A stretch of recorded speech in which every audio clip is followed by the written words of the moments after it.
আসসালামু আলাইকুম। আমার রক্ত দেওয়ার অনেক অভিজ্ঞতা আছে। আমি অনেককে রক্ত ডোনেট করছি। কিন্তু আমার রক্তের মধ্যে যে সাদা অংশটা থাকে যেটাকে প্লাটিলেট বা প্লেটলেট বলা হয়, এইটা দেওয়ার কোনো অভিজ্ঞতা নাই। প্লাটিলেট ব্যাপারটা ঠিক রক্তের মতোই। রক্ত যেমন আপনার দিলে শরীরের মধ্যে আবার তৈরি হয়, এই প্লাটিলেটটাও তার চাইতে আরও অনেক বেশি তাড়াতাড়ি তৈরি হয়। আপনি চাইলে ৪ দিন পরে আবার প্লাটিলেট একজনকে দান করতে পারবেন। আমাদের ফ্যামিলিতে আমি আর আমার মামা এই প্লাটিলেটটা দিয়েছিলাম। আমার মামা যাকে দিছিল উনি জীবিত হয়েছিল। উনি খুব সুস্থতা দান হয়েছে, এখনও উনি জীবিত আছেন। কিন্তু আমি যাকে দিছি, দুঃখের বিষয় হলো আমি ওনাকে বৃহস্পতিবার দিন দিয়ে আসছি 11 তারিখ, আর উনি ঠিক তার পরের দিন গেল শুক্রবার দিন দুপুরের মধ্যে উনি মারা গেছে। আজকে আমার কাছে নিউজটা আসছে। আমি শুনেছি উনি নাকি অনেক ভালো মানুষ ছিলেন এবং অনেক নামাজি মানুষ নাকি উনি ছিলেন। আল্লাহর কাছে দোয়া চাই যে আল্লাহ ওনাকে মাফ করুক এবং আল্লাহ ওনাকে জান্নাতবাসী করুক। ভিডিওটা করার একটাই উদ্দেশ্য হলো যে আমরা যারা বুঝি না যে প্লাটিলেটটা আসলে কি, বা এটা আমি দিলে আমার ক্ষতি হতে পারে, বা আমার এটা আবার হবে কি না আমার শরীরে, এইটা কেউ ভাববেন না। একজন মানুষকে যদি আমরা এই জিনিসটা দিয়ে বাঁচাতে পারি, যেমন আমার মামা দিল, যে উনি তো জীবিত এখনও, ওনার শরীরে ধরছে এটা, যদি আমি যাকে দিছি ওনার শরীরে ধরতো তাহলে উনি আজকে মারা যেত না। তো আমি হসপিটালে গেছি, দিছি, এটার সম্পূর্ণ অভিজ্ঞতাটা এই ভিডিওতে দেওয়া আছে। আশা করি সবাই ভিডিওটা দেখবেন, কেউ ভিডিওটা স্কিপ করবেন না। আর বিশেষ করে কেউ রক্তের প্লাটিনাট দিতে ভয়ও পাবেন না। এটা একটু ব্যথা করতে পারে আপনার, ওই অতটুকু ব্যথা আপনার জন্য কিছু হবে না। তো ইনশাল্লাহ সবার জন্য সবার দোয়া থাকবে। আর আমার এই ভিডিওটা দেখেন সবাই। একটু কষ্ট হবে, এটা মানতে হবে। আল্লাহর কাছে পাওনা থাকার জন্য একটু মানতেই হবে। আমরা এই মুহূর্তে মুগদা হসপিটাল যাইতেছি। মুগদা আমি অনেকবার আমার লাইফে আমি অনেকবার রক্ত ডোনেট করছি, কিন্তু কখনো রক্তের প্লাটিমেট না কি জানি এমন একটা ব্যাপার আছে, এইটা আমি কখনো ডোনেট করি নাই। তো হুট করে একজন রোগীর মানে আমাদের এক ভাই বেড়াদার, ওনার ক্যান্সার, ওনার রক্তের প্লাটিমেটটা দরকার। ওনার ইয়াটা 2000-এর মতো আছে আর কি। তো ওইখান থেকে ফোন আসলো, আমি বললাম যে ভাই আমার তো এটার কোনো অভিজ্ঞতা নাই, তাহলে আমি একটু ভাবি ব্যাপারটা। তো ব্যাপারটা পরে ভেবে দেখলাম যে না, এটা চাইলে দেওয়া যায়, এটা প্রবলেম নাই, চাইলে দেওয়া যায়। তো এই জন্য এই মুহূর্তে রওনা দিলাম আমাদের এলাকা থেকে। আমরা যাত্রাবাড়ি পরেই মুগদা হসপিটালে যাইতেছি। এবার আল্লাহ ভরসা, যাওয়ার পরে বোঝা যাবে যে ব্যাপারটা কি। আমরা অলরেডি মুগদা হসপিটালে চলে আসছি। আমি যাকে রক্তটা দিব আমি ওনাকে চিনি না। এখন আমরা ওনারে ফোন দিব, তারপর ইনশাল্লাহ ব্যাপারটা বুঝবো। জরুরি বিভাগের সামনে দাঁড়ান, ওনারে ফোন দিয়ে আলো। উনি তো আমাদেরকে বললো ইমার্জেন্সি গেটের সামনে। আমি বললাম আপনি কি শার্ট না গেঞ্জি পরা?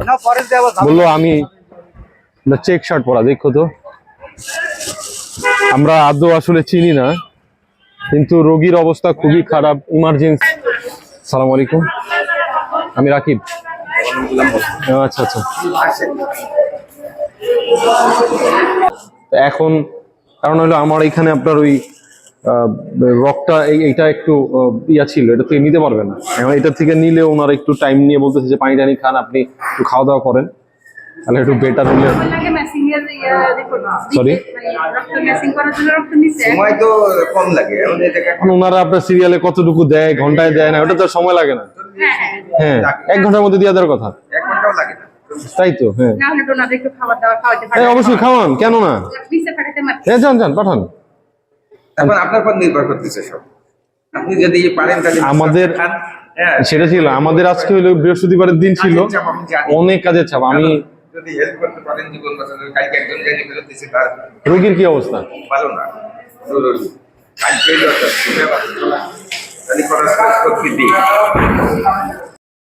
আমরা তো আসলে আমি তো যারা ডোনেটটা করতে আসছি, আমি তো ওনার সম্বন্ধে আমি ওনাকে চিনি না, জানি না।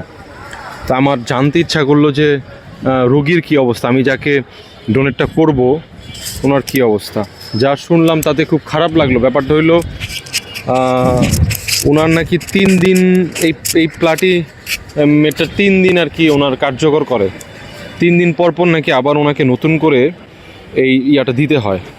তো এই পর্যন্ত এই রোগটা ওনার 4 মাস ধরে হয়েছে, ওনার ব্লাড ক্যান্সার। তো এখন আমার থেকে যে নিবে ঠিক 3 দিনের মাথায় ওনার আবার আরেকজন থেকে এই ব্যাপারটা নিতে হবে। তো রোগীর অবস্থা নাকি খুবই কন্ডিশন খারাপ, যে কোনো মুহূর্তে মারা যেতে পারে। তো আল্লাহ তাকে সুস্থ দান করুক এই কামনা করি। আর যদি একবার কোনো কারো ক্ষেত্র থেকে এই প্লাটিমেটটা ওনার হয় মানে ধরে যায়, তারপরে আবার তৈরি হতে থাকে, তাহলে ওনাকে বাঁচানো সম্ভব। যেমন ওনার এই মুহূর্তে বর্তমানে নাকি 2000 আছে।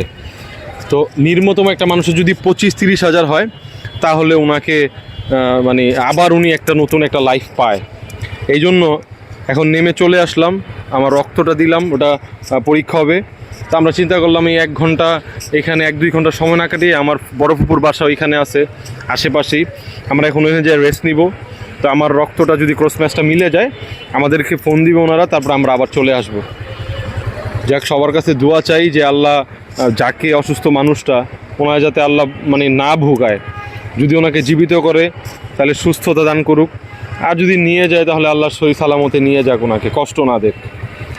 এই জন্য এখন বন্ধুকে নিয়ে আমরা এখন বড় ফুপির বাসায় চলে যাব, তারপরে আবার আসবো। এই মুহূর্তে আমি তো বড় ফুপিদের বাসায় হসপিটাল থেকে আসলাম, এখানে একটু খাওয়া দাওয়া করে এই মুহূর্তে চলে যাব। একটা কথা বলার জন্য ভিডিওটা ওপেন করা, সেটা হলো সুস্থতা সবচেয়ে বড় নিয়ামত।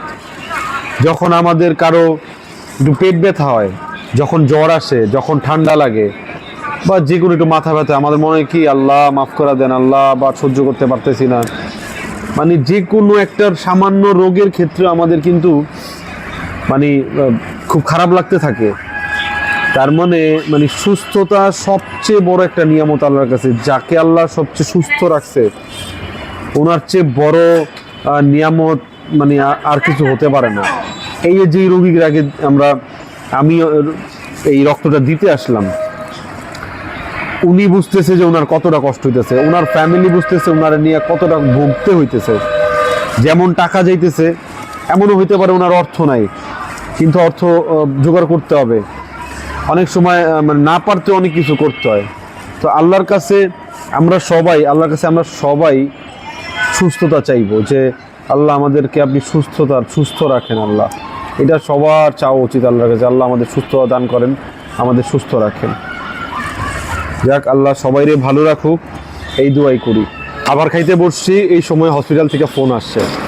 আলহামদুলিল্লাহ আমি রক্তটা দিতে পারবো, কারণ আমার রক্তের যে ক্রস ম্যাচটা সেটা মিলছে। এখন আমি গেলেই সেই রক্তের প্লাটিমেটটা দিতে পারবো ইনশাআল্লাহ। আল্লাহর কাছে শুকরিয়া যে একটা মানে এমন একজন মানুষকে রক্তটা দিতে পারবো, এইটা ভাইবা ভালো লাগতেছে অনেক।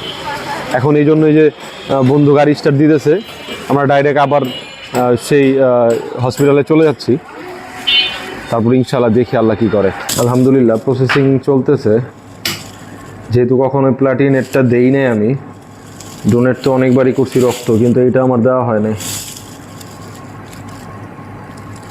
আর এটা নিয়ে যাদের কোনো কনফিউশন আছে যে এটা দেওয়া যায় কি না, অনেকে প্রয়োজন হয়, তো অনেকে ভাবতে পারে যে না এটা দিলে সমস্যা হতে পারে, এমন কিছু এটার মধ্যে না, এটা ক্লিয়ার করা যেতে পারে। যদি সুস্থতা থাকেন, আপনি সুস্থ থাকেন, তাহলে অবশ্যই এটা দিতে পারবেন। এটা একটু তখন বলছিল যে বাঁকা নাকি, ওই যে ওইখানে যারা ছিল আর কি, ওই যে ওই ইয়ের দিকে, তখন এই হাতটার কথা বলছিল যে হাত প্লেস করে রাখতে সমস্যা হবে। আপনার মতে কি হবে ইনশাল্লাহ? নাড়াচাড়া করবেন, একটা মুভমেন্ট রেখে বলতেছ তো একটু পাঞ্চ করেন, বল পাঞ্চ করেন। এটা যখন শক্ত থাকবে 50 দিছ না, বল প্রেস করুন। আপনি একটু শুয়ে থাকেন, আপনার এটা তো ভাই ডিসটেন্স হইতেছে, রাইট উঠায় দেন। দেখেন তো আপনার সুবিধা। হ্যাঁ সেটাই, একটু উঠান। হ্যাঁ ঠিক আছে, ঠিক আছে, ঠিক আছে।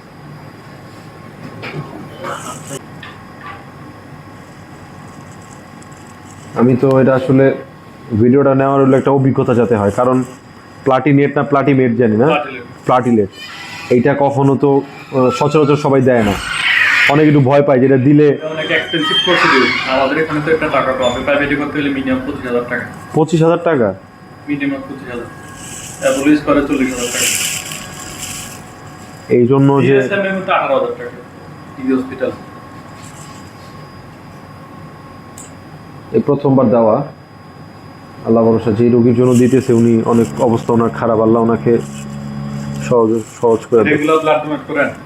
হ্যাঁ ভাই, এবং তো অনেকবারই দিতে, অনেকবার। রক্ত দেওয়ার সময় আমরা সবসময় যারা রক্ত দেই, রক্ত ডোনেট করার সময় প্রসেসিংটা আর এই প্লাটিমেটের প্রসেসিংটার মধ্যে একটু ভিন্নতা আছে।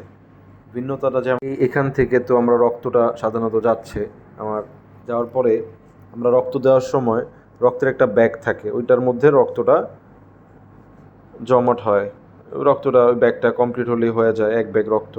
কিন্তু এইখানে আমার রক্তটা এই মেশিনটার ভিতরে যাচ্ছে, এই যে টোটালি তারটা যেখানে যেখানে কালো দেখা দিতেছে এই মেশিনটার ভিতরে যাচ্ছে, এখানে গিয়ে রক্তটা ওদের মেশিন অনুযায়ী যে কাজটা করার ওটা করতেছে, করে ওই যে দেখা যাইতেছে দুইটা হলুদ বা সাদা টাইপের দুইটা ব্যাগ, এটাই প্লাটিমেট, এইটাতেই জমা হচ্ছে। যেটা বললো যে আমার থেকে 200 গ্রাম নেওয়া হবে, এই যে এটা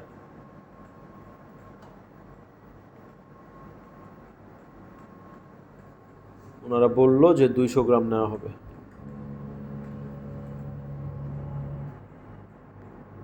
আল্লাহর রহমতে কাজ শেষ, একটু ব্যথাটা পেলাম আর কি, ব্যথাটা লাগলো,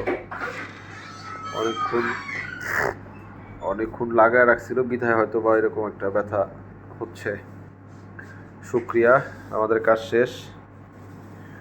এবার যার জন্য দিলাম আল্লাহ ওনারে সুস্থতা দান করুক, এটাতে যাতে ওনার উপকৃতি হয় উনি।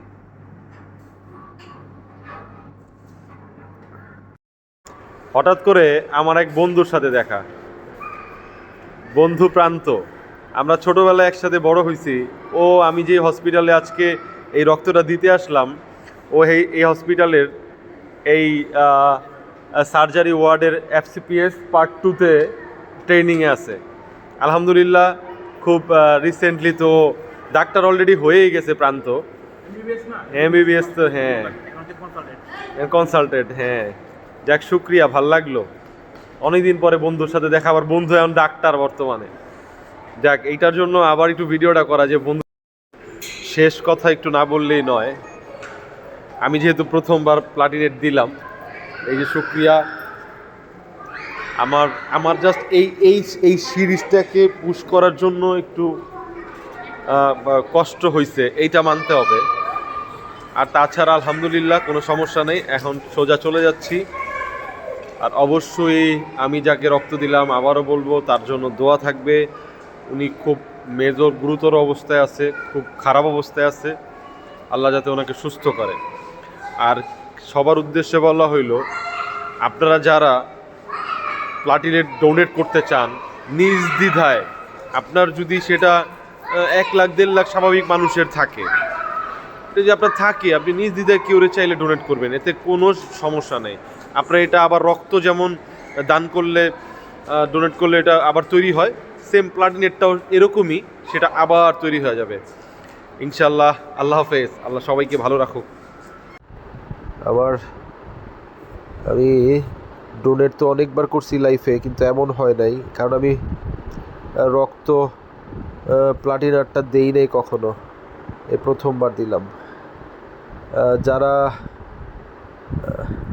দিবেন বা যাই করবেন একটু কষ্ট হবে, এটা মানতে হবে, আল্লাহর কাছে পাওনা থাকার জন্য একটু মানতেই হবে।